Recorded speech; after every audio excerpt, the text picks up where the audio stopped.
পুৰণৰ সমাজত থাকি চিঞৰি চিঞৰি কান্দিব খুজিও মই থমকিছোঁ কন্দাৰ জৰিমনা আদায় দিয়াৰ শংকা সেয়ে মই চিঞৰিব খুজিও থমকি ৰৈছোঁ সময় আৰু স্ৰষ্টাৰ অবৌকিকতাৰ অপেক্ষা সময় আৰু স্ৰষ্টাৰ অবৌকিকতাৰ অপেক্ষা এইটো আছে মোৰ এটা সৰু কবিতা বৃহত্তৰ গুৱাহাটীৰ ঠাইত যদি আমি SCR কৰি দিওঁ SCR মানে ষ্টেট কেপিটেল ৰিজন যেটো আমাৰ ঘোষণা হৈছে ইয়াত মংগলদৈৰ পৰা ৰঙিয়ালৈকে আৰু ইফালে বকো ছয়গাঁৱৰ পৰা ইফালে মৰিগাঁও আৰু জাগিৰোডলৈকে এই গোটেই বৃহত্তৰ অঞ্চলটো পৰি যাব তেতিয়াহ'লে মই ভাবোঁ এই সংগঠনটো যথেষ্ট প্ৰয়োজন আছে অন্যান্য যিবোৰ মুছলমান সংগঠন আছে সংখ্যালঘু সংগঠন এই সংগঠনবিলাক সাধাৰণতে গুৱাহাটীত তেওঁলোকৰ ইমান সাংগঠনিক ভেটি মজবুত নহয় গতিকে মই ভাবোঁ এই সংগঠনটোৰ যথেষ্ট প্ৰয়োজন আছে আৰু মই তেখেতসকলক অনুৰোধ জনাম যেনেকৈ দিল্লীত কৰিছে NCR নেশ্যনেল কেপিটেল ৰিজন মুছলমান সমাজ নেশ্যনেল কেপিটেল ৰিজন মুছলমান সমাজ ঠিক তেনেকৈ আমাৰ ইয়াতো ষ্টেট কেপিটেল ৰিজন মুছলমান সমাজ সংগঠনটোৰ নাম হ'লে বেছি ভাল হ'ব ইয়াত নাই একদম আঙুলি জোকাৰি ইফালৰ পৰা দেশবিলাকৰ নাম হৈছে এটা কথা আমাৰ কনচেপশ্যন ক্লিয়াৰ হ'ব লাগিব ৱাকফ যেহেতু ইছলামৰ এটা নিয়ম ইছলামৰ এটা পাৰ্ট য'তেই মুছলমান আছে তাতেই ৱাকফৰ কনচেপ্ট আছে পৃথিৱীত যদি ইভেন মই ইমানখিনিলৈকে চাইছোঁ যে নিউজিলেণ্ডতো ৱাকফৰ কনচেপ্ট আছে তাত বেছিতকৈ বেছি 60,000 পৰা 70,000 মুছলমান আছে এমেণ্ডমেণ্ট কৰা হ'ল ৱাকফ এমেণ্ডমেণ্ট এক্ট 2024 2024তে কৰা হৈছে কেন্দ্ৰীয় চৰকাৰে গেজেটত প্ৰকাশ কৰা অধিসূচনাৰ জৰিয়তে এইখন কাৰ্যকৰী কৰিবলৈ বিচৰা হৈছে ইয়াত কেইবাটাও ধাৰা আছে এই ধাৰাবিলাকৰ ভিতৰত ধৰি লোৱা হ'ল 1 নম্বৰ ধাৰা 1 নম্বৰ ধাৰাত তেওঁলোকে সংশোধন কি কৰিছে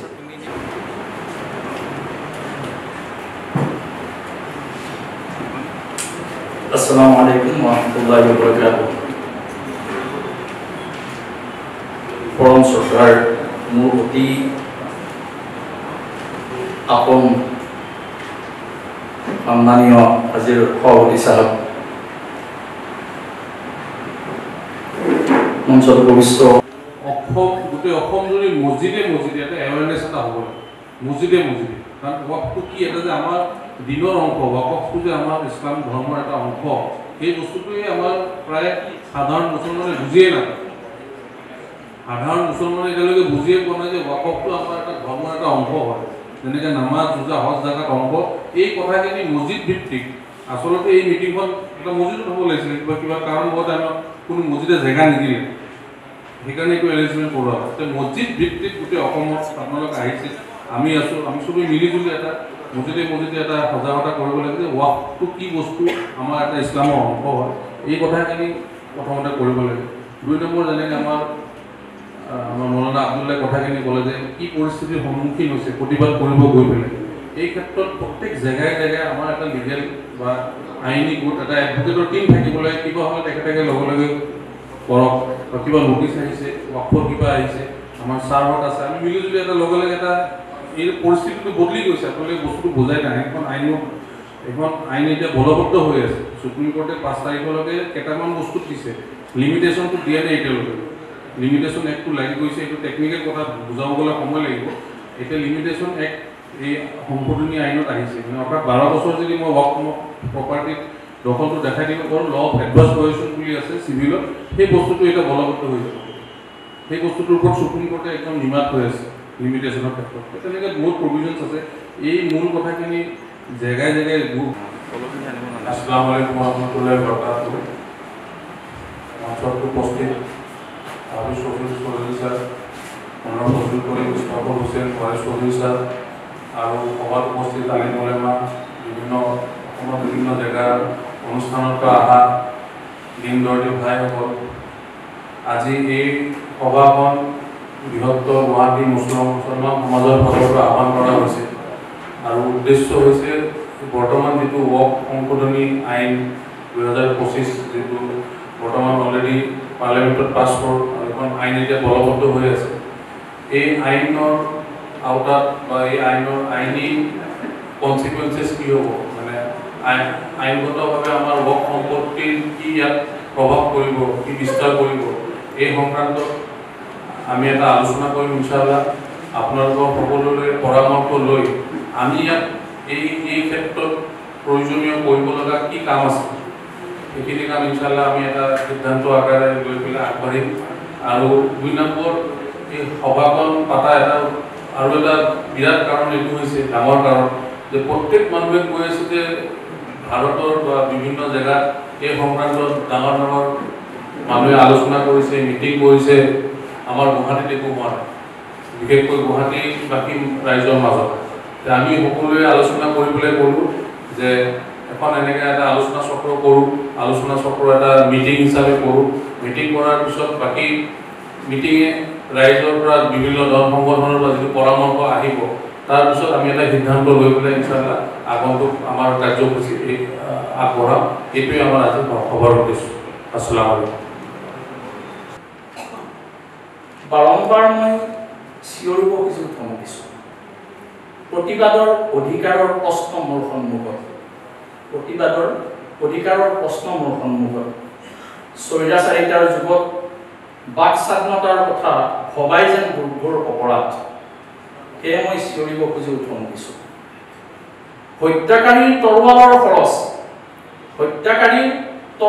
খৰচ আদায় নকৰা অপৰাধৰ অভিযোগ মোৰ মূৰৰ ওপৰত নিচাসক্ত হৈ উদ্যান নৃত্যৰে তাণ্ডৱ চলাও তাৰ পাৰিতোষিক আদায়ো মই নকৰিলোঁ সেয়ে বাৰম্বাৰ চিঞৰিব খুজি মই ধমকিছোঁ দৈনন্দিন মোক বৰষা কটাক্ষ অপমান বিচাৰক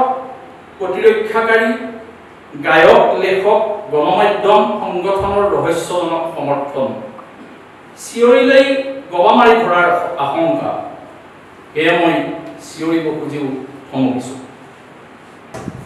1 নম্বৰ এতিয়া কৈছে কি গভৰ্ণমেণ্টে 1 নম্বৰ ধাৰাত 1 নম্বৰ যিটো দফা আছে 1 নম্বৰ পইণ্টত তেওঁলোকে ৱাৰ্ড যিটো ৱাৰ্ড এই ৱাৰ্ডটো চেঞ্জ কৰি তেওঁলোকে উম্মিদ বুলি এটা ৱাৰ্ড আনিছে উম্মিদ বুলি কোৱা হয় সাধাৰণতে কিন্তু যদি তাৰ ফুলফৰ্মটো চোৱা হয় উম্মিদ নহয় গৈ বেলেগ কিবা হয় কিন্তু নামটো দিছে তেওঁলোকে প্ৰচাৰ কৰিবৰ কাৰণে উম্মিদ নামটো কি দিছে ৱাকফৰ সলনি এতিয়া ৱাকফ এক নহ'ব বৰং উম্মিদ এক হ'ব উম্মিদৰ ফুলফৰ্মটো কি unified waqf management empowerment efficiency and development এই শব্দকেইটাৰে সলনি কৰা হৈছে অৰ্থাৎ ৱাকফৰ সলনি উম্মিদ এক বুলিহে তাক জনা যাব 3 নম্বৰ ধাৰাত তেওঁলোকে সংশোধন কৰিছে যে ৱাকফৰ যিটো কনচেপ্ট আছে ৱাকফৰ যিটো সংজ্ঞা আছে এই সংজ্ঞাত তেওঁলোকে কেইবাটাও নতুন বস্তু কৰাইছে নতুন বস্তু কি আগতে আছিল এনেকুৱা যে মুছলমানৰ প্ৰপাৰ্টি আৰু মুছলমানৰ ধৰ্মীয় প্ৰপাৰ্টি তাক মুছলমানৰ কাৰণে ইউজ কৰা হ'ব এতিয়া তাত তেওঁলোকে ক্লাছিফাই কৰি কেইবাটাও ৱাৰ্ড তাৰ ভিতৰত ভৰাইছে অৰ্থাৎ ৱাকফৰ ভিতৰত এই শব্দকেইটা ভৰাইছে এটা হ'ল আগাখানি আপোনালোকে জানে বোধহয় চিয়াসকলৰে এটা পাৰ্ট আগাখানিসকলক নতুনকৈ আগাখানি ৱাকফ তেওঁলোকক ছেপাৰেশ্যন কৰি দিয়া হৈছে বহৰা ৱাকফ যিখিনি গুজৰাটৰ যিটো কমিউনিটি তেওঁলোকৰ কাৰণে ছেপাৰেশ্যন কৰি দিয়া হৈছে আৰু বহুত মানুহে ইয়াৰ পৰা আমাৰ মুছলমানৰ বিৰুদ্ধে গৈছে এইকাৰণে আমাৰ স্বাৰ্থৰ বিৰুদ্ধে এইকাৰণে গৈছে কোনোবা ব্যক্তিয়ে মাটিখিনি দিছে মাটি এতিয়াও ট্ৰেন্সফাৰ হোৱা নাই খাজনা তেওঁই দি আছে হ'ব ময়ে দি আছোঁ যেনেকৈ পাণবজাৰ মছজিদ এটা আছে পাণবজাৰ মছজিদটো তেওঁলোকৰ দাদাই ৱাকফ কৰিছে মাটিখিনি এতিয়াও মাটিখিনি ট্ৰেন্সফাৰ হোৱা নাই আছে তেনেকৈ চলি আছে তেওঁলোকৰ পৰিয়ালে ৱাকফ দুধৰণে চলে এটা হ'ল মুতল্লিসকলে চলায় যাৰ পৰিয়ালে মাটি দান দিছে পৰিয়ালে চলায় আৰু এনেই কমিটিক দান দিয়া কমিটিও চলায়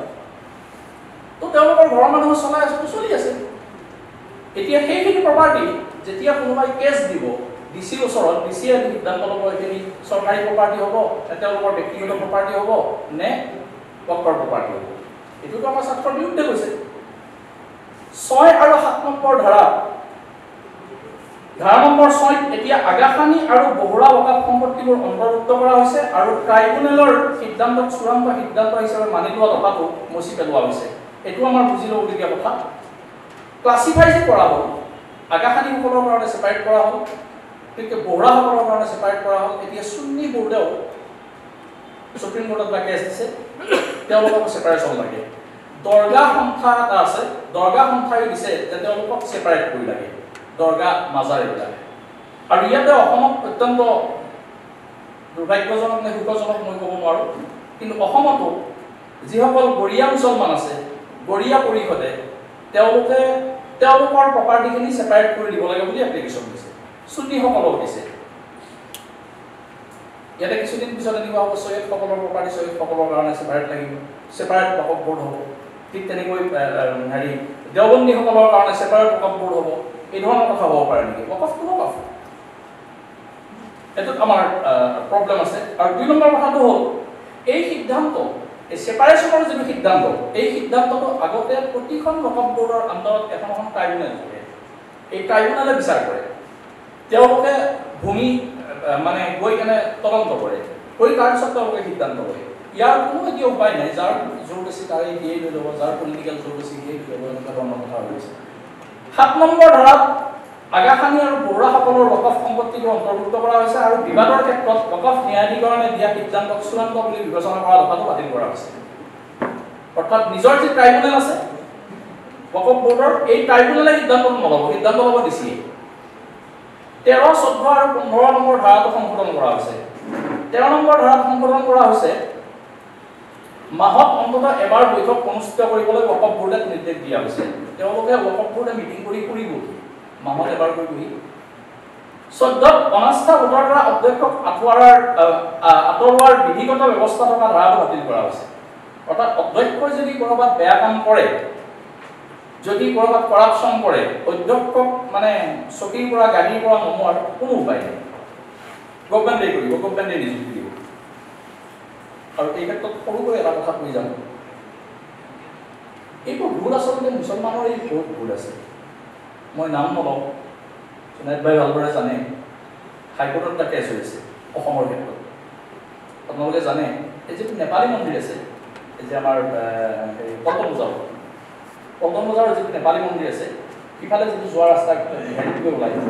মানে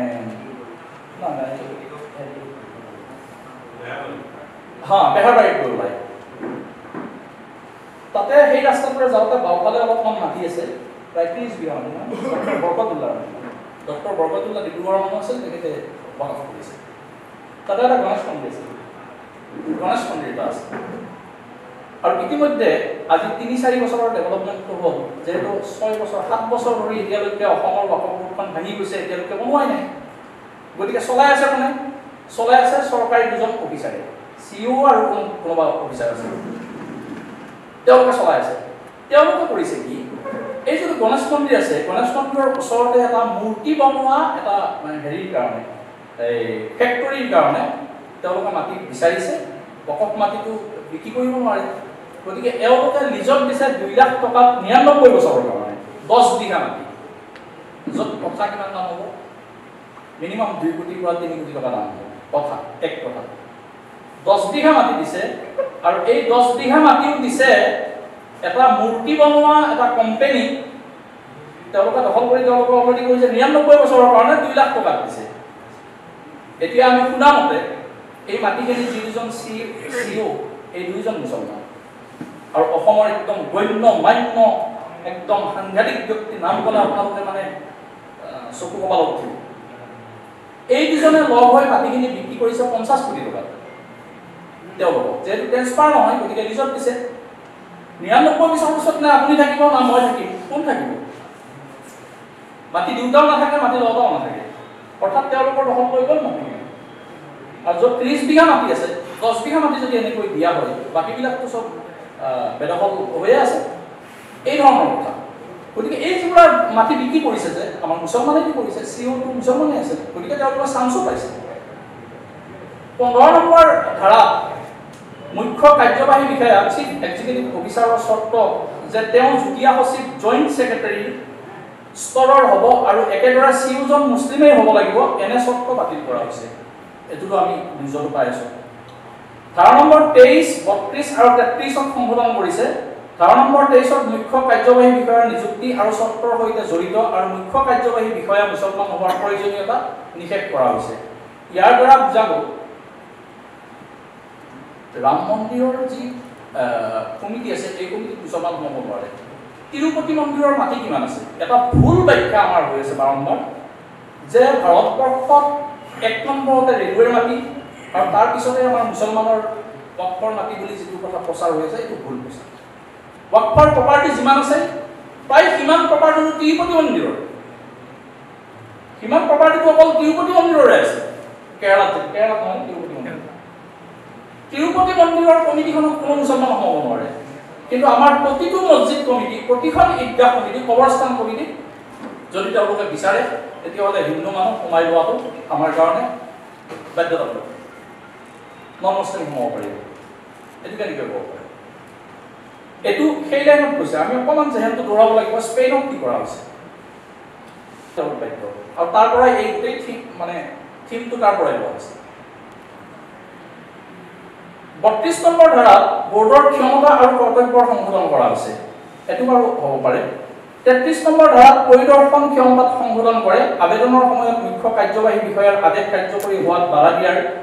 ট্ৰাইব্যুনেলৰ স্বতন্ত্ৰতা নিষেধ কৰে আৰু একাংশ উপধাৰাৰ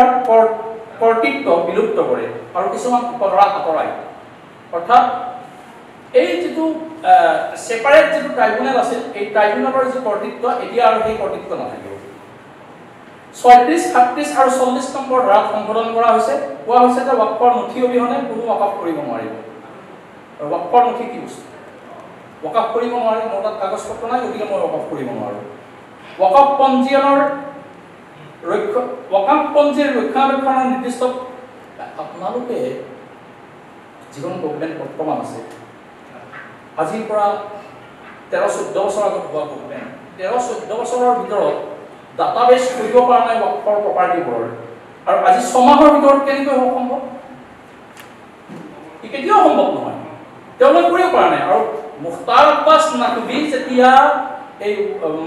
হেৰি আছিলে মন্ত্ৰী আছিলে উদ্যোগ মিনিষ্টাৰ তেতিয়া তেওঁ বাৰম্বাৰ কৈছিল যে 98% ডাটা আমি অলৰেডি ডাটাবেছ কৰিলো কম্পিউটাৰত ভৰাই ডিজিটালাইজ কৰিলো তেওঁৰ ৱাৰ্ড আছে এইটো ডিজিটালাইজ কৰিলো 2% বাকি আছে যদি হেতুই হয় তেতিয়াহ'লে 6 মাহৰ ভিতৰত আকৌ নথিপত্ৰ বিচাৰি আকৌ ডাটা আমাক দেখো ডাটা দিও আমি আৰটিআই মাৰিছো যেনে মুখতাৰ আব্বাছ নাকভিয়ে কৈছিল যে টোটাল প্ৰপাৰ্টি কিমান আছে আৰু ক'ত আছে টোটাল মাটিৰ পৰিমাণ কিমান আমি বিচাৰিছো কিন্তু গভৰ্ণমেণ্টৰ হাতত তথ্য নাই এইটো এমপি দ্বাৰা প্ৰশ্ন কৰোৱা হৈছে পাৰ্লিমেণ্টত দেখা গ'ল নাই তেওঁলোকৰ হাতত তথ্য নাই এইটো ষ্টেটত তথ্য আছে ঠিক তেনেকৈ অন্যান্য আৰু কিছু সংশোধন আছে যেনেকৈ 46 নম্বৰ আৰু 47 নম্বৰ ধাৰাত বিত্তীয় হিচাপৰ জমা আৰু অডিট সংক্ৰান্তত পৰিৱৰ্তন কৰা হৈছে বিত্তীয় সীমা বৃদ্ধি আৰু প্ৰসাৰৰ তৰিকা নিৰ্ধাৰণ কৰা হৈছে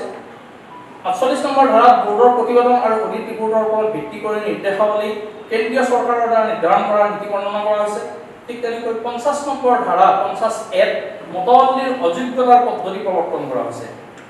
এতিয়া আমাৰ সন্দেহবোৰ কি আমাৰ সন্দেহ হ'ল বিশদ পঞ্জীয়ন আৰু কেন্দ্ৰীয় পৰ্টেলত সঘনাই আপডেট কৰাটোৱে যথেষ্ট আমোলাতান্ত্ৰিক বোজাৰ সৃষ্টি কৰিব পাৰে সৰু সৰু ওয়াকফ প্ৰতিষ্ঠানসমূহে এই প্ৰয়োজনীয়তাসমূহ পূৰণ কৰাত অসুবিধাৰ সন্মুখীন হ'ব পাৰে ক্ষমতাৰ অপব্যৱহাৰ হ'ব পাৰে যেনেকৈ 3C অধীনত সম্পত্তিটো ওয়াকফ ঘোষণা কৰাৰ পিছত চৰকাৰী হয় না নহয় সেইটো সিদ্ধান্ত লোৱাৰ ক্ষমতা সংগ্ৰাহকক দিয়া নীতিৰ ব্যৱহাৰ অপব্যৱহাৰ হ'ব পাৰে ইয়াৰ দ্বাৰা বৈধ ওয়াকফ সম্পত্তিক চৰকাৰী সম্পত্তি বুলি ঘোষণা কৰা হ'ব পাৰে যিয়ে ওয়াকফৰ অধিকাৰ আৰু স্বাৰ্থক প্ৰভাৱ পেলাব পাৰে অৰ্থাৎ এই প্ৰপাৰ্টিটো ওয়াকফৰ হয় না নহয় সেইটো সিদ্ধান্ত ল'বৰ কাৰণে ডিচিয়ে কোনোবা মানুহ পঠিয়াব তেওঁ তদন্ত কৰি আহিব তেওঁৰ যি ক্ষমতা এই ক্ষমতাত অপব্যৱহাৰ হ'ব পাৰে তেওঁ পইচা পাতি দিব বিভিন্ন ধৰণৰ হ'ব পাৰে ধুবুৰী এই বিদ্যানগৰৰ যি মছজিদ আছে যিসকলে ধুবুৰী গৈছে দেখিছে মাটি ধুবুৰীত বেদখল হৈ আছে তাৰ ভিতৰত 40 বিঘা মাটি আছে বিদ্যানগৰ মছজিদৰ সন্মুখত আপুনি গ'লে দেখিব তাত বেংগলী হিন্দু মানুহ আৰু আমাৰ মুছলমান মানুহে বেদখল কৰি ৰাখিছে আজি এইটো নিউজ বাজিব নহয় ক'ৰবাত পৰ্টেলত বা ক'ৰবাত বাজিব নহয় তাত কালেকশ্যন আৰম্ভ হৈ যাব আমি ইয়াতে গুৱাহাটীত কিবা এটা আলোচনা কৰাৰ লগে লগে তাত যিবোৰ দালাল আছে তেওঁলোকে তেওঁলোকৰ পৰা পইচা উঠোৱা আৰম্ভ কৰে 1000 টকা 2000 টকা 5000 টকা আমি মাটিখিনি মানে হেফাজত ৰাখিব লাগিব বুলি তেওঁলোকে এইবোৰ চলি আছে বৰ্তমান আমাৰ মাজতো ভুল আছে ধৰ্মীয় প্ৰতিনিধিত্ব বাদ দিয়া এইটো এটা ডাঙৰ বিষয় 15 নম্বৰ ধাৰাত মুখ্য কাৰ্যবাহী বিষয়াজন মুছলমান হোৱাৰ চৰ্ত আঁতৰাই দিলে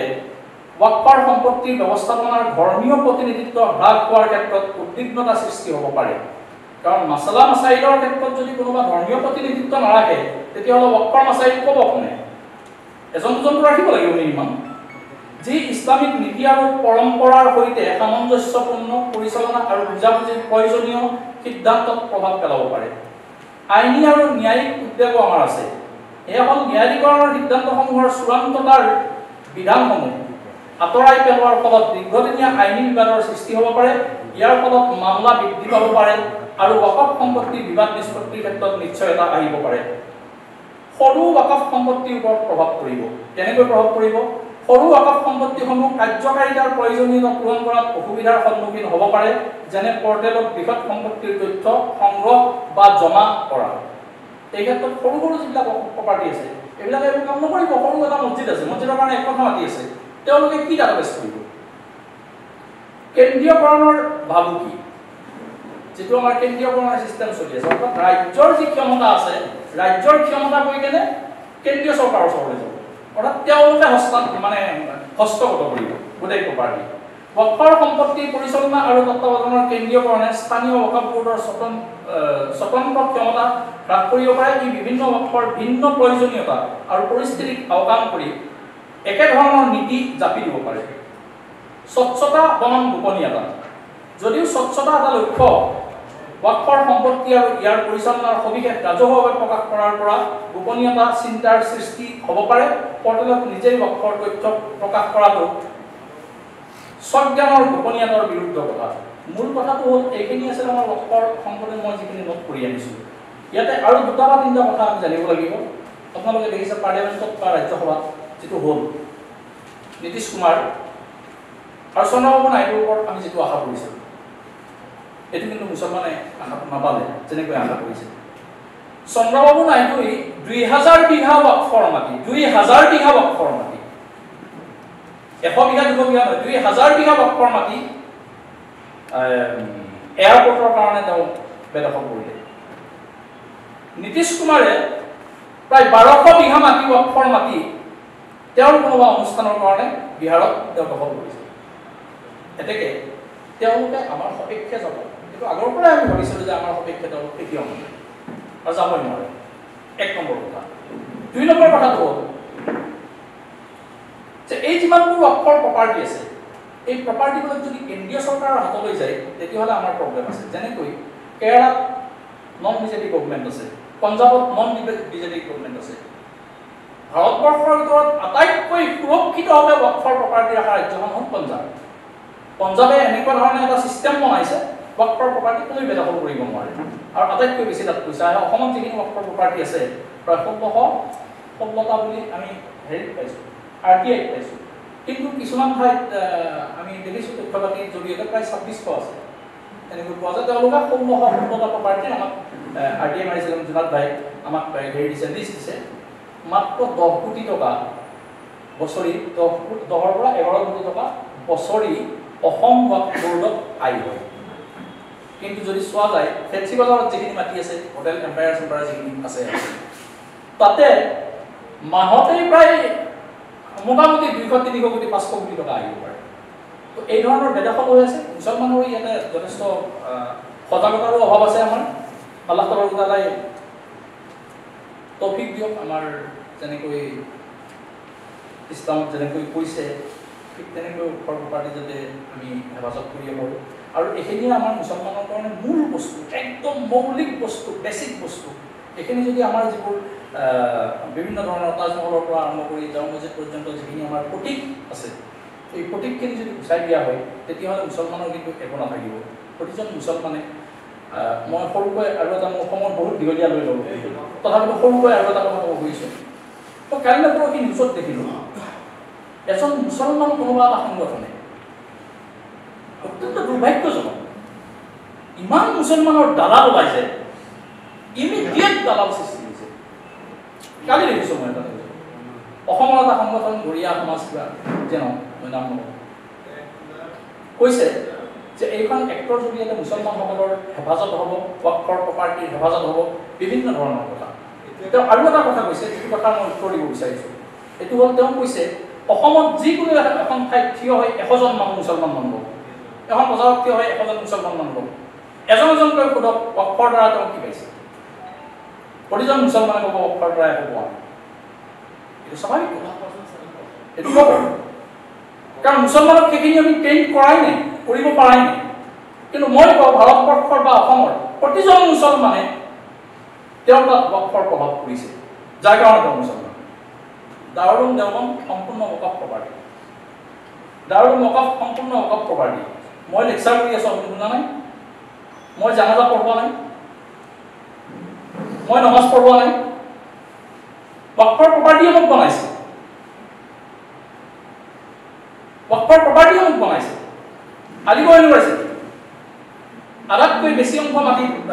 ৱাকফৰ প্ৰপাৰ্টি কি তাৰ পৰা হাফিজ ৰছিদ আহমেদ চৌধুৰীৰ জন্ম হোৱা নাই তাৰ পৰা জুনাইদ খালিদৰ জন্ম হোৱা নাই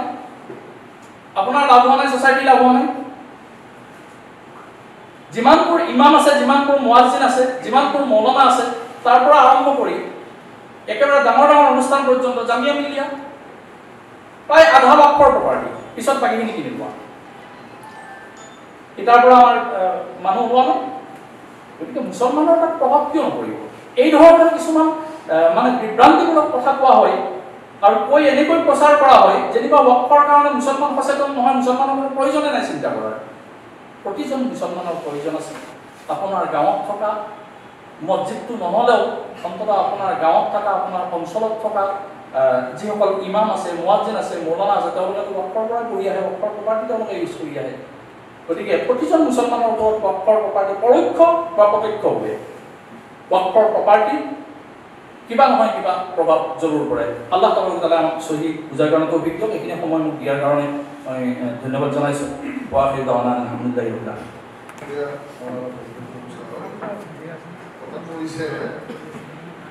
লিগেল কোৱেশ্যন আৰু ভিজুৱেল পাৰ্টটো আছে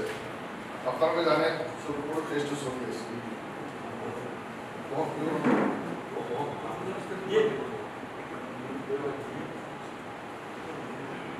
আমি এতিয়া আজি ইয়াত বহিছোঁ মই কৈছোঁ আমি অলপ অৱগত হ'ব লাগে যে বস্তুটো কি বা কি হৈছে দুটা চাইড আছে এটাতো লিগেল কুৱেশ্যন এই এক্টটো এইটো এক্ট আছে আপোনাৰ এইখন দেখান মানে বনাইছে এই এক্টটো থাকিব নে এইটো যাব এইটো দুটা কুৱেশ্যন আহিছে এটা আহিছে যে লিগেল কুৱেশ্যন সুপ্ৰিম কোৰ্টে মোটামুটি এটা লাইনত এজন টুডে এটা লাইনত সুপ্ৰিম কোৰ্ট দেখা গৈছে আছে 5 তাৰিখলৈ তেওঁলোকে একো নকৰে 5 তাৰিখ কি হ'ব হয়তো তেওঁলোক টাইম ল'বও পাৰে লিংকা কৰাৰ কাৰণে কাৰণ চিফ জাষ্টিছ ৰিটায়াৰ হ'ব 13 তাৰিখ হয়তো বিচাৰিব তেওঁলোকে চিফ জাষ্টিছ যাবগৈ লাগে গতিকে আমি 13 তাৰিখ কৰি তাক টাইম লৈ বেলেগ কিবা আহিলে হয়তো আমি কিবা দেখা যাব পাৰে কিন্তু মই ভাবোঁ চিফ জাষ্টিছ চেঞ্জ হ'লেও আইনৰ প্ৰতি আমাৰ আস্থা আছে আইনে নিশ্চয় আমাক কিবা এটা হেৰি দিব পাৰে কিন্তু কমপ্লিটলি এটা সংবিধান বিৰোধী মই বাৰ বাৰ কৈছোঁ এইটো মুছলিম সমাজ হিচাপে কথা নহয় এই কথাটো হৈছে যিবোৰ গণতন্ত্ৰ প্ৰেমী সংবিধানত যিবোৰ ভাল পায় সংবিধানৰ মতে চলিব বিচাৰে কিন্তু সংবিধান বিৰোধী আমাৰ ফাণ্ডামেণ্টেল ৰাইট যিটো আছে basic structure of the constitution article 26 এইটো কৈ দিওঁ যে আমি চলাব লাগিব কিন্তু তেওঁলোকে এইটো নকৰে সেকেন্ড কুৱেশ্যন এইটো আইনৰ বাবে আইনে চলাব সেকেন্ড কুৱেশ্যনটো হ'ল যে অল ইণ্ডিয়া মুছলিম পাৰ্চনেলো বুলি এখন চিঠি দিছে আমাক এই গোটেই ৱাকফৰ ব্যাপাৰটো অল ইণ্ডিয়া মুছলিম পাৰ্চনেলে নেতৃত্ব দি আছে তাৰ মাজত সব আছে হিন্দু আছে যিমান সংগঠন আছে সব তাতে আছে তেওঁলোকে যি ধৰণৰ নিৰ্দেশ দিব আমি সেই ধৰণে আন্দোলন কৰি যাম যি ধৰণৰ লাগে গণতান্ত্ৰিকভাৱে আমি কৰি যাম আমি ছেপাৰেট কৰা একমাত্ৰ মানুহক আমি অৱগত কৰা আৰু পাৰ্চনেল বোলে কথা কৈছে ইয়াতে মোৰ চিঠি এখন আছে মোৰ তাতে যে পাৰ্চনেল বোলে যেখন চিঠি দিছে মই ৱাকিং কমিটিৰ মেম্বাৰ পাৰ্চন বৰ্ডৰ অসমৰ পৰা তেওঁলোকে কৈছে যে আমি এই সময়টো কি কৰিব লাগে যে আমি আমাৰ যেটো আপত্তি আছে এটো আমি এক্সপোজ কৰিব লাগে শান্তিপূৰ্ণভাৱে গণতান্ত্ৰিক পদ্ধতিৰে আৰু নন মুছলিম যেবোৰ আছে তেওঁলোকৰ লগত আমি টেবল কনফাৰেন্স কৰিব লাগে তেওঁলোকক বুজাব লাগে এইটো অকল মুছলিম ইছ্যু নহয় এই ইছ্যুটো আমাৰ সবক টাচ কৰিছে সংবিধান খানে হেৰি কৰিছে গতিকে তেওঁলোকে এই বৰ্তমান গভৰ্ণমেণ্ট যেটো আছে তেওঁলোকে সংবিধানৰ ওপৰত এটা হেৰি কৰিছে এটাক কৰিছে এই বস্তুটো আমি আমাৰ পাৰ্চনেল বোৰ্ডে অৰ্ডাৰটো দিছে আমাক নিৰ্দেশ দিছে যে আমি আমাৰ মাজত আমি অৱগত হৈ বাকি নন মুছলিম বা মানুহৰ লগত আমি বহি আলোচনা কৰি শিখ বুদ্ধিষ্ট অন্য খ্ৰীষ্টিয়ান বা যেবোৰ আছে বহি আমি ৰাউণ্ড টেবল কনফাৰেন্স কৰি তেওঁলোকক বুজাব লাগে এই প্ৰগ্ৰামটো তেওঁলোকে দিছে অহা ঈদৰ এটা দিছে যে এটা শুক্ৰবাৰ বা এটা শুক্ৰবাৰ পৰ্যন্ত আমি এটা কলা ভেদ কৰি এটা প্ৰতিকৃতি হিচাপে আমি হেৰি কৰিব লাগে এইটো হৈ গ'ল আমি যোৱা শুক্ৰবাৰ পৰা হেৰি পৰা আমি এটা কৰিছিলোঁ ভগাই পলিটিক কৰা হৈছিল মই নিজে আছিলোঁ তাতে গোটেই ৰিলিজিয়াছ হেডবোৰ বহিছিল যিমান হেৰি আছিল আহলে সুন্নাত ধৰ্মীয় দুটা গ্ৰুপ আছিলে ৰিলি কাউন্সিল আছিলে নবুল আছিলে আহলে সুন্নাত আছিলে এই গোটেই বস্তুটো আমি চালাইবৰ কাৰণে আমাক অৱগত যেটো আজি উপস্থিতিটো মই নাজানো যেবোৰ মানুহ আহিছে কমন মানুহ দৰকাৰ নাই আমাক এতিয়ালৈকে আপোনালোকৰ নিচিনা মানুহ কম হ'ব পাৰে কিন্তু আপোনালোকৰ নিচিনা মানুহ যেটো আপোনালোকে আইডিয়া লৈ যাব লাগে যে আমি কি কাৰণে বিৰোধ কৰিছোঁ মই ৩-৪টা বস্তু মাত্ৰ কম মই ফটোগ্ৰাফাৰ ডিটেইলছ বুজাই দিছোঁ আমি এটা ডিটেইলছ যাব নালাগে এতিয়া আমাক মেইন হৈছে ৱাক বাই ইউজাৰ আজি এখন মছজিদ আমি কৰিছোঁ চাপোজ আমাৰ দিছপুৰৰ মছজিদ ৰাজধানী মছজিদ এতিয়া মছজিদ এখন চলি আছে আজি কিমান বছৰৰ পৰা দিছপুৰৰ মছজিদ 50 ইয়াৰ্ছৰ কম নহ'ব বেছি হ'ব এতিয়া 50 ইয়াৰ্ছ 60 ইয়াৰ্ছ 70 ইয়াৰ্ছৰ এখন মছজিদ আছে এইটো আগত আছিল কি এইটো ৱাক বাই ইউজাৰ যদি আমি দেখাব পাৰোঁ আমি ইয়াতে নমাজ পঢ়ি আছোঁ আমি ঈদগাহ নমাজ পঢ়ি আছোঁ কবৰস্থানত কবৰ দি আছোঁ এনেহ'লে এইটো আমি যদি ইউজাৰ যদি ইউজ হৈ থাকে লং পিৰিয়ডৰ পৰা তেনেহ'লে এইটো আমি অফ কৰি দিব এতিয়া কৰিছে কি এতিয়া প্ৰব্লেম আটাইতকৈ বেছি প্ৰব্লেম তাতে হৈছে এতিয়া কৰিছে যে ৰাজধানী মছজিদ কোনো এজন মানুহ উঠি কৈ দিলে এইখন অফ মাটি নহয় এইটো মানে এটা কুৱেশ্যন উঠাল লগে লগে কালেক্টৰৰ ওচৰত যাব ইনকুৱাৰী কৰাৰ কাৰণে কালেক্টৰে ইনকুৱাৰী ষ্টাৰ্ট কৰাৰ লগে লগে ইয়াতে নমাজ পঢ়া বন্ধ হৈ যাব নৰ্মেলি এটা ইনকুৱাৰী হ'লে তাক ফাইনেল সিদ্ধান্ত পিছত কি এটা হেৰি হয় সঁচা না মিছাই কমপ্লেইন সঁচা মিছা দৰকাৰ নাই only if somebody raises a question যে whether it is of property or not just এই অফাৰ হয় না নহয় এই কুৱেশ্যনটো কৰাৰ লগে লগে কালেক্টৰে ক'ব it will cease to exist as a মছজিদ অৰ্থাৎ এইটো মছজিদ হিচাপে ব্যৱহাৰ কৰা নহ'ব মাৰাত্মক কথা নহয় এইটো অলৰেডি ইউপিত আৰম্ভ হৈ গৈছে সুপ্ৰিম কোৰ্টৰ কেছ চলি আছে তাতে হেৰি আৰম্ভ হৈ গৈছে নটিচ দিয়া আৰম্ভ হৈ গৈছে আটাইতকৈ হৈছে ৱাক বাই ইউজাৰ আমি ঈদগাহ নমাজ পঢ়ি ঈদগাহ নমাজ হেৰি কৰি আছোঁ ঈদৰ নমাজ পঢ়ি আছোঁ কবৰস্থান খবৰ দি আছোঁ কবৰস্থান ৰেকৰ্ড আছে কোনোবাই দেখাব পাৰিব নেকি কোনে দিছে কি কৈছে ডকুমেণ্ট 8 লাখ প্ৰপাৰ্টি আছে ভাৰতবৰ্ষত য'ত ডকুমেণ্টেশ্যনত মাত্ৰ 4 লাখ প্ৰপাৰ্টি ডকুমেণ্টেশ্যন আছে 4 লাখ ডকুমেণ্টেশ্যন নাই ইমিডিয়েটলি যেতিয়াই এক্টটো পাছ হৈ যাব বা সুপ্ৰিম কোৰ্টে যদি কোনো একো নিদিয়ে লগে লগে ফাৰ্ষ্ট 4 লাখ ৱাক বাই ইউজাৰ মছজিদ মাদ্ৰাছা আৰু এই যে কবৰস্থান ঈদগাহ 4 লাখ সম্পত্তি হেৰি হৈ যাব লগে লগে তেওঁলোকে হেৰি কৰিব কাৰণ ডকুমেণ্ট নাই কাৰণ ৰেকৰ্ড এই বস্তুটো বেছিক বস্তু আৰু এটা হৈছে যে এই ৱাক প্ৰপাৰ্টিটো হয় না নহয় কোনে ঠিক কৰিব এইটো কৈছে এইটো আগত আছিল বহুতে বা ট্ৰাইব্যুনেলে ঠিক কৰিব এতিয়া কৈছে কি কালেক্টৰে বা কালেক্টৰে ঠিক কৰিব এইটো হয় না নহয় আজিকালি কালেক্টৰ কাক সদায় চলে আজিকালি নিজৰ কোনো হেৰি আছে নেকি আমি নকওঁ চব কালেক্টৰ বেয়া বহুত ভাল ভাল মানুহ আছে উপায় নাই তেওঁলোকে আমাক নিজেই কয় আমাকো একো নাই আমাৰ উপকাৰ নিৰ্দেশ আহিছে ৰাজধানী পইচা বান্ধি দিব লাগে ওখানে নিৰ্দেশে যাই বান্ধি দিব লাগে যি এইটো খালী কৰি আদানে আমি বান্ধি দিব অসুবিধা কি আছে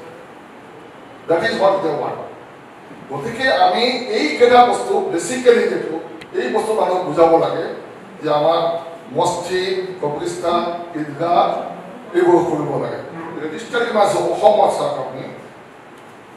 অসমত টোটেল ৰেজিষ্টাৰ্ড অফ প্ৰপাৰ্টি হৈছে 1559 1559 ৰেজিষ্টাৰ্ড অফ প্ৰপাৰ্টি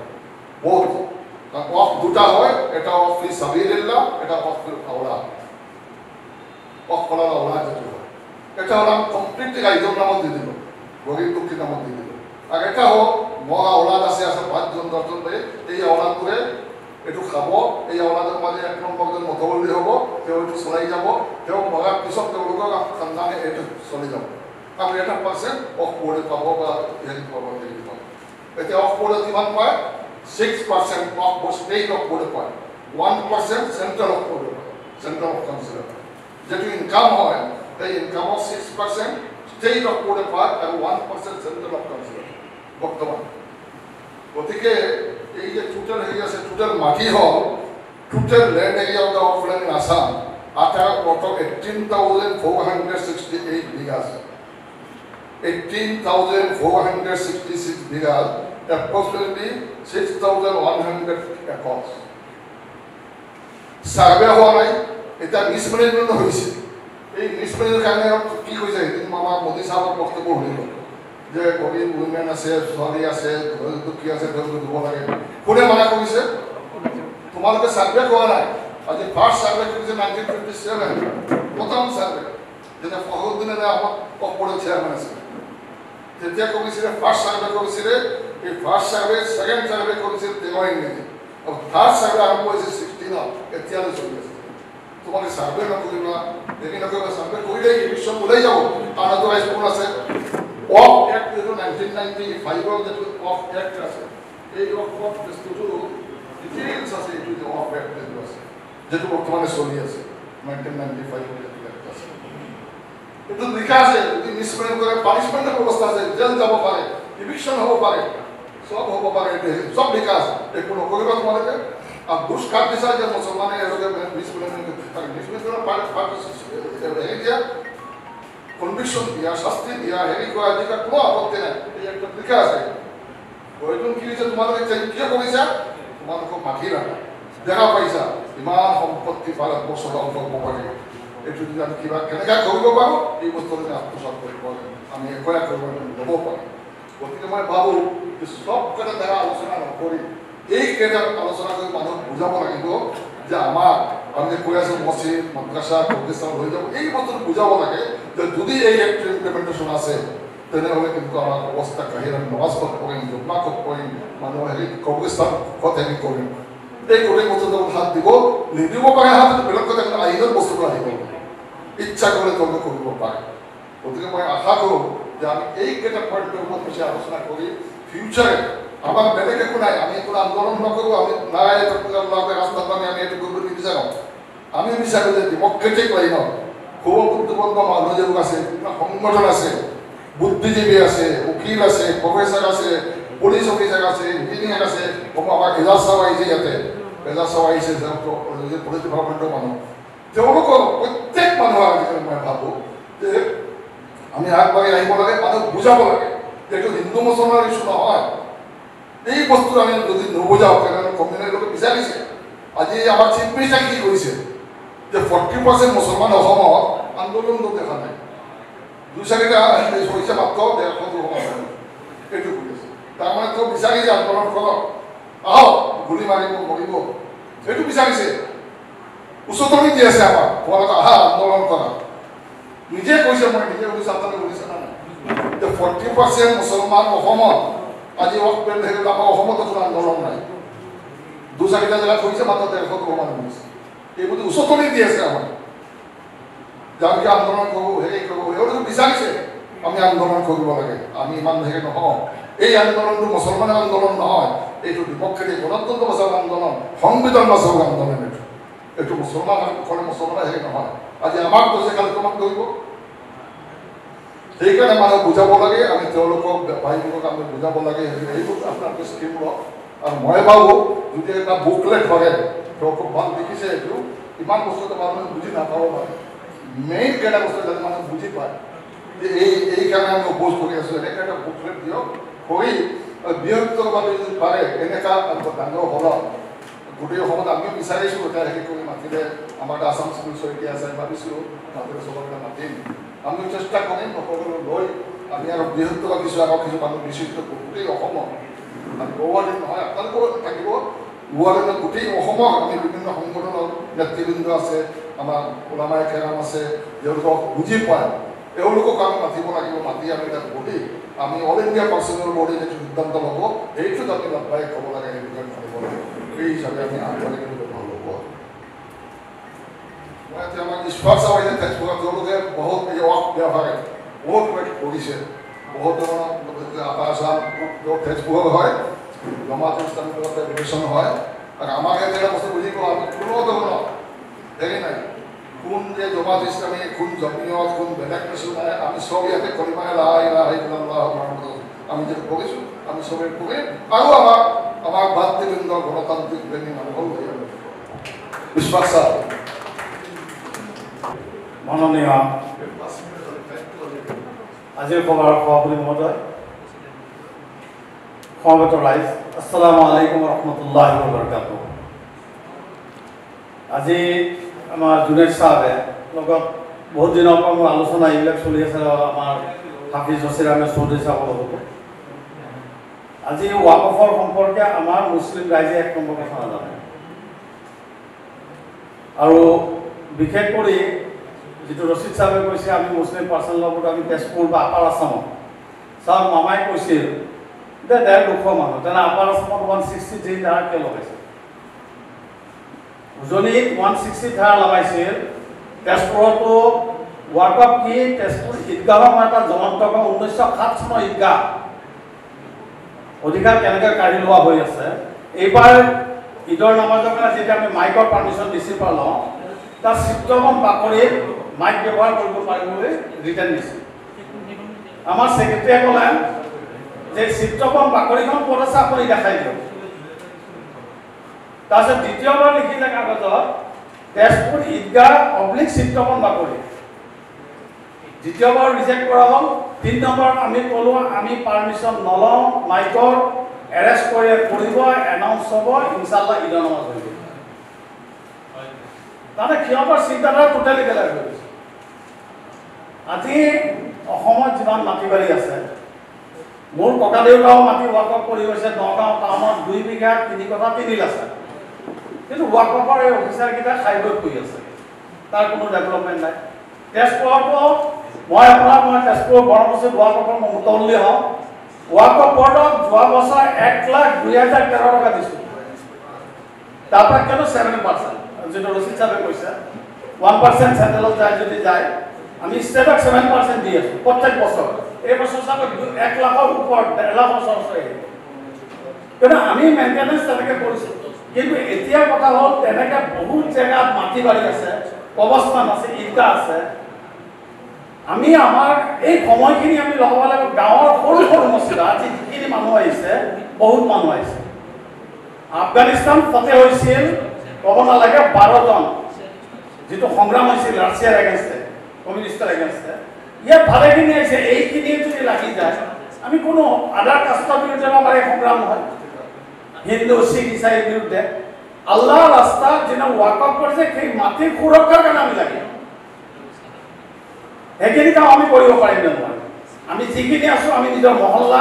আমি তেজপুৰৰ মহিলাসকলৰ মাজত সজাগতা সভা চলি আছে কিন্তু গুৱাহাটীৰ নিচিনা জেগা ইয়াত বহুত কোটি টকাৰ সম্পত্তি আছে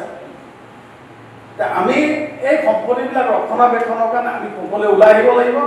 আৰু আমাৰ ৰচিদ সাহেবে মুছলিম পাৰ্চনেল বৰ্ডৰ যিটো কাৰ্যসূচী লৈছে সেই কাৰ্যসূচী অনুসৰি যদি আমি কাম কৰোঁ ইনশাআল্লাহ আমি ছাকচেছ হ'ম সুপ্ৰিম কোৰ্টৰ ওপৰত বহি থাকিলেও নহ'ব মোৰতো বিশ্বাস নহয় কিয় কাৰণে বাবৰি মছজিদৰ সময়তো একেই ধাৰা হৈছিল লাষ্টত বিল কি হ'ল বনি গ'ল কিয়নো আন্দোলনটো মষিমূৰ কৰিব আন্দোলনটো ঠাণ্ডা কৰিবৰ কাৰণে এটা ব্যৱস্থাপনা হয়ে এইটো ক্ষুদ্ৰৰ পৰা ভুল হ'ব মই নাজানো কিন্তু যিবিলাক ধাৰাৰ কথা আছে আমি পঢ়িছিলোঁ আমাৰ জেনেৰেল ৰাইজে সেইখিনিয়ে নাজানে গতিকে আমাৰ মই ফজল কৰিম কাছিম চাহাবক অনুৰোধ কৰোঁ যে তেখেতে যেটো অনুবাদ কৰে অলপ সংক্ষিপ্তভাৱে আমাৰ সৰ্বসাধাৰণ ৰাইজে যাতে বুজি পায় সেইটো হিচাপে বুকলেট যদি চভা কৰি দিয়ে তে ইনশাআল্লাহ বহুতখিনি কাম আগবাঢ়িব আৰু বিশেষ মই একো নকওঁ আমি সংঘবদ্ধ হৈ আমি কাম কৰিব লাগিব আমি আৱেগত হৈ আমাৰ কিছুমানে নিজৰ নাম বঢ়াবৰ কাৰণে আৰু কিছু মেনেজ হৈ থাকে এই ৰাস্তাত আন্দোলনৰ অমুকৰ ইমানখিনি গোটা সেইটো মেনেজ চলে কিন্তু যিকেইটা বৃহৎ সংগঠন আছে মুছলমানৰ এইকেইটা মেনেজ নহয় ইনশাআল্লাহ যেনেকৈ জমিয়ত উলমা আছে জামাত ইছলামীহীন আছে নাদৱাতুল তামিৰ আছে আহলে সুন্নতুল জামাতৰো যিখিনি আকালিহীন আছে আহলে হাদিছো বিক্ৰী নহয় তাৰ মাজত কিছুমান আছে লেনদেন চলি থাকে মানুহ গোটা সেইখিনিৰ পৰা আমি ৰাইজক সজাগতা কৰি আমি মহল্লা গাঁও ভূঁই আমি মেন মিটিং কৰোঁ ইনশাআল্লাহ সজাগ কৰোঁ আৰু যিদিনাখনে পাৰ্চনেল বোৰ্ডে ৰাজপথত আহিবলৈ ক'ব সেইদিনাখন কিন্তু আমি ওলাই আহিব লাগিব এইটো পাৰিম নে নোৱাৰিম ইনশাআল্লাহ তাকে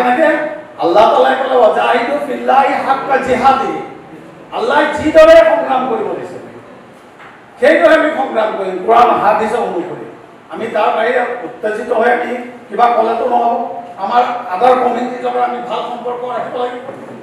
আমি যি ইলেক্ট্ৰনিক মিডিয়া আছে প্ৰেছ মিডিয়া আছে তেখেতসকলে আমাৰ কথা দাঙি ধৰিব লাগিব তেখেতসকলে যদি ভুল ব্যাখ্যা কৰে তেনে আদাৰ কাষ্টে বিপদ পৰিচালিত হ'ব গতিকে আশা কৰোঁ যিসকল আমাৰ সাংবাদিক বন্ধু আহিছে তেখেতসকলে সত্য বাতৰি ইনশাআল্লাহ প্ৰকাশ কৰিব আল্লাহ তাআলা আমাৰ সকলোকে বুজি তাৰ ওপৰত আমল কৰিবৰ কাৰণে তৌফিক দান কৰক আৰু আমি এইখিনি যদি আল্লাহৰ দায়ী হৈ যাওঁ ইনশাআল্লাহ আমি কামিয়াব হৈ যাম ওয়াকুল দাওয়ানা আলহামদুলিল্লাহ বিল আলামিন মুখ্য মঞ্চত থকা জনাব চাহেবসকল ৱাল উপস্থিত থকা ৰাইজ মই আচলতে ক'বলৈ ইমান প্ৰস্তুত নাছিলোঁ কিন্তু যিহেতু জনাব চাহেবে অনুৰোধ কৰিলে মই তাকে ক'বলৈ বিচাৰিছোঁ এতিয়া হ'ব লগা আইনখন হৈ গ'ল কথা গোটেইখিনি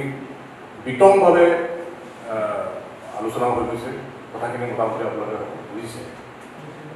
এতিয়া কথা হ'ল এইটো যে এতিয়া এক্সিষ্টিং যিখিনি প্ৰপাৰ্টি আছে সেইখিনি কি পৰ্যায়ত আছে সেইখিনি আমি নিজেই চোৱা উচিত আমি চবেই এটা এটা মহল্লা এটা এটা গাঁও এখন গাঁও এটা জামাতৰ পৰা আহিছোঁ আমাৰ সেই য'ত গুৰি গোষ্ঠী আছে তাত যিখিনি সম্পত্তি আছে কবৰস্থানৰ পৰা আদি কৰি এটিমখানাৰ পৰা আদি কৰি গোটেইখিনি তাৰ সেইটো কি ষ্টেটাছত আছে ধৰক এতিয়া মোৰ গুৰি গোষ্ঠী শ্বিলঙত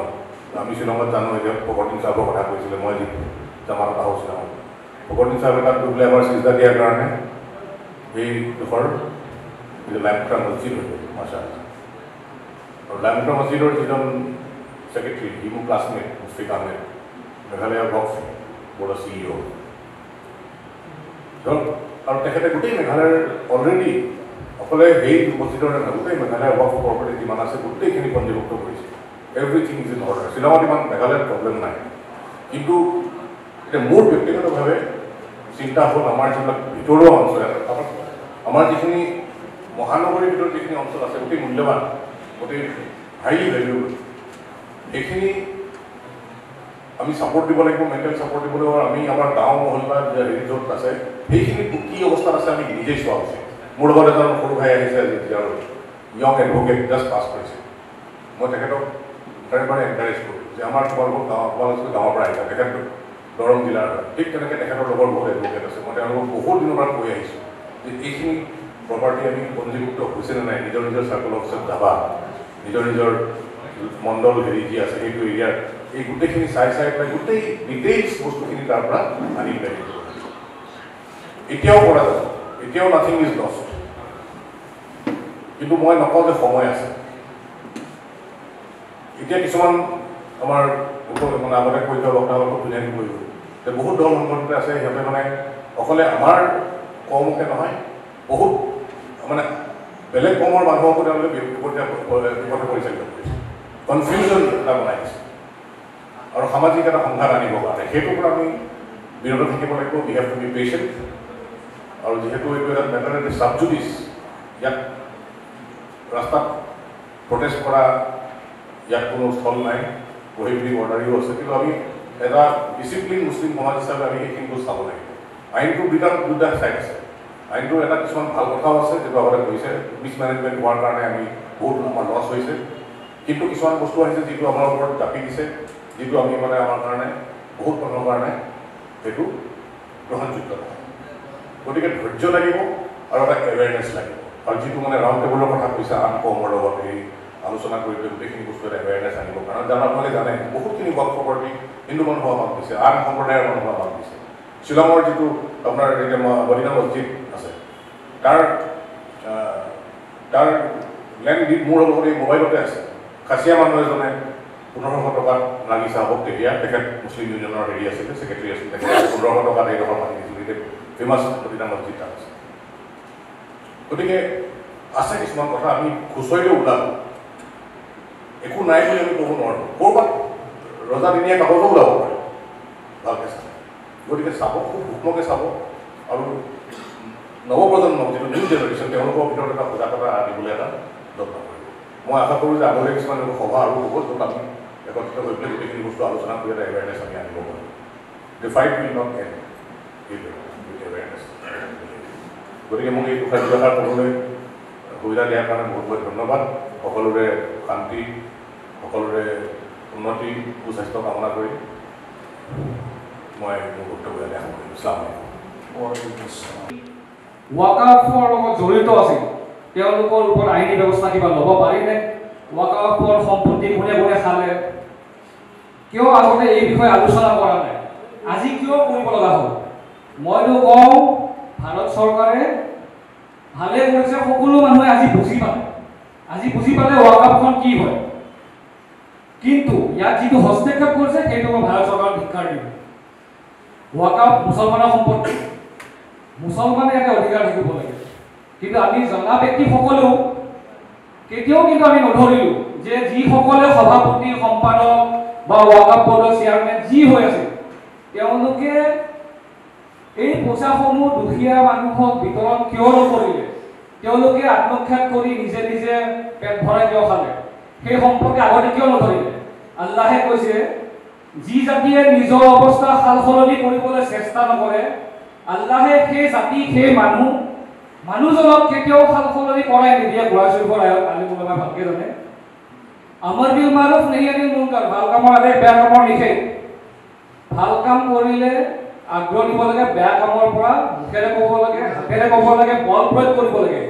কিন্তু এইটো বেয়া কাম হোৱা নাছিল যে ৱাকাফ বৰ্ডৰ সম্পত্তিসমূহ খাই থাকোঁতে তেতিয়া জনা মনা ব্যক্তিসকলে কি কৰি আছিল তেওঁলোকে কিয় নক'লে তেতিয়া আজি কিয় উঠিবলৈ লাগিছে ৱাকাফত কি আছে ঠিক আছে আমি একত্ৰিত হৈছোঁ কিন্তু ভৱিষ্যতেও যদি এই বৰ্ডখন গঠন কৰিব লগা হয় আল্লাহৰ ৱাস্তে যাতে ইয়াৰ সম্পত্তিৰ কোনো আত্মঘাত নকৰে যদিও ভৱিষ্যতে হ'ব লগা হয় আমি চিন্তিত মছজিদ মাদ্ৰাছা কবৰস্থান ঈদগাহ লৈ পেলাই